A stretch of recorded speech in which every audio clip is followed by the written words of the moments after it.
ऐ पैगंबर, मेरी तरफ से लोगों को कह दो कि ऐ मेरे बंदो, जिन्होंने अपनी जानों पर ज्यादती की है, अल्लाह की रहमत से नाउम्मीद न होना।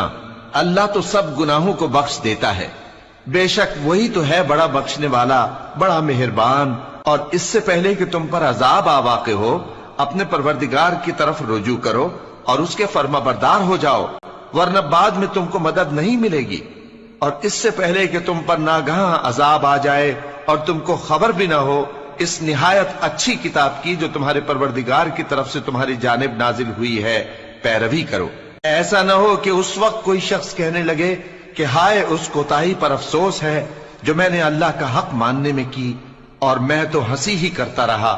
या ये कहने लगे कि अगर अल्लाह मुझको हिदायत देता तो मैं भी परहेजगारों में होता। या जब अजाब देख ले तो कहने लगे कि अगर मुझे फिर एक दफा दुनिया में जाना हो तो मैं नेकूकारों में हो जाऊं।